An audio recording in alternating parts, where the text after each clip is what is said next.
역대하 34장입니다. 1절에서 7절입니다. 요시야가 왕위에 오를 때 나이가 8세라 예루살렘에서 31년 동안 다스리며 여호와 보시기에 정직하게 행하여 그의 조상 다윗의 길로 걸으며 좌우로 치우치지 아니하고 아직도 어렸을 때 곧 왕위에 있은 지 8년에 그의 조상 다윗의 하나님을 비로소 찾고 제12년에 유다와 예루살렘을 비로소 정결하게 하여 그 산당들과 아세라 목상들과 아루새긴 우상과 부어 만든 우상들을 제거하여 버리매 무리가 왕 앞에서 바알의 제단들을 헐었으며 왕이 또 그 제단 위에 높이 달린 태양상들을 찍고 또 아세라 목상들과 아리새긴 우상들과 부어 만든 우상들을 빻아 가루를 만들어 제사하던 자들의 무덤에 뿌리고 제장들의 뼈를 제단 위에서 불살라 유다와 예루살렘을 정결하게 하였으며 또 므낫세와 에브라임과 시므온과 납달리까지 사면 황폐한 성읍들에도 그렇게 행하여 제단들을 허물며 아세라 목상들과 아루새긴 우상들을 빻아 가루를 만들며 온 이스라엘 땅에 있는 모든 태양상을 찍고 예루살렘으로 돌아왔더라. 아멘. 요시야는 어린 나이로 왕위에 올라서 31년을 다스리게 됩니다. 처음 왕위에 올랐을 때는 어린이여서 특별한 일을 하지 못하지만 여호와 보시기에 정직히 행하지요. 그러다 왕이 된 지 8년에 종교개혁을 시작하게 됩니다. 3절에요. 아직도 어렸을 때 왕위에 있은 지 8년에 그의 조상 다윗의 하나님을 비로소 찾고 제12년에 유다와 예루살렘을 비로소 정결하게 하여 그 산당들과 아세라 목상들과 아루새긴 우상들과 부어 만든 우상들을 제거해 버림에 말씀하죠. 그는 성전을 정결하게 하고 우상과 이방 제단을 헐어 버립니다. 아예 산산조각 내버리지요. 나이 많고 적음이 중요하지 않습니다.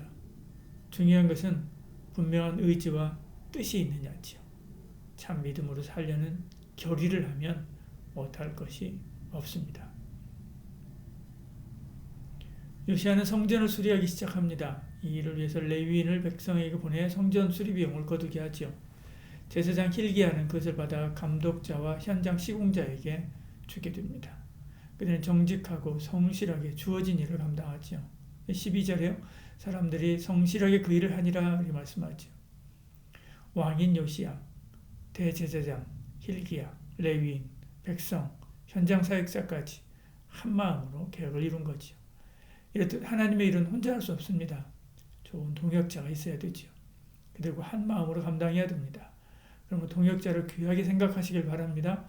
하나님께서 내게 보내주신 천사라는 생각으로 서로 존중하고 섬기며 한 마음으로 주를 섬겨야 되지요. 그때 하나님의 역사가 일어나게 됩니다.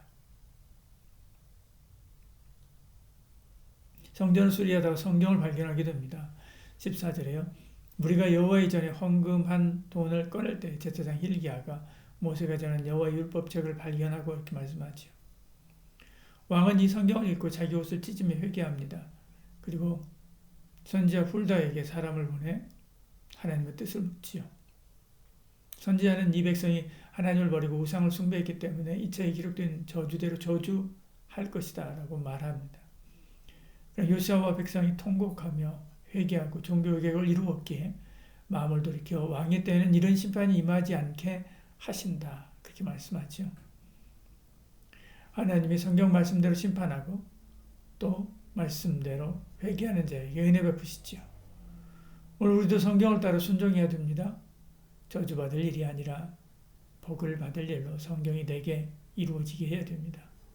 성경은 우리의 삶의 지침이고 길이고 복이지요.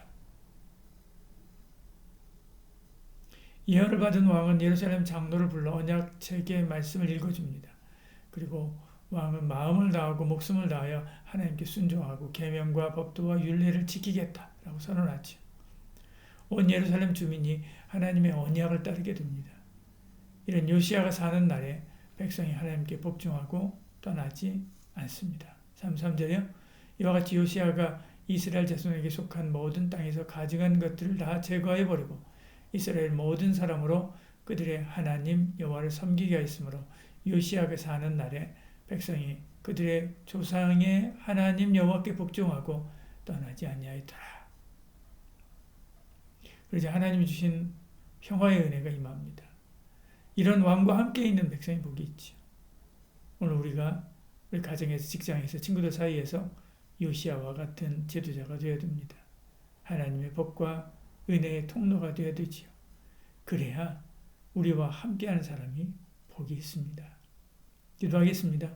사랑이 많으신 우리 하나님, 우리도 여러모로 어린 면이 많지만 요시아가 어리지만 하나님의 말씀을 붙잡고 나아가 개혁을 이루고 하나님을 기쁘시게 하고 나라의 평화가 찾아오게 한 것처럼 오늘 우리도 하나님을 기쁘시게 하고 하나님 의지하여 나아감으로 땅에 하나님 놀라우신 은혜와 복이 임하는 통로가 되는 은혜와 복이 있게 하여 주시옵소서.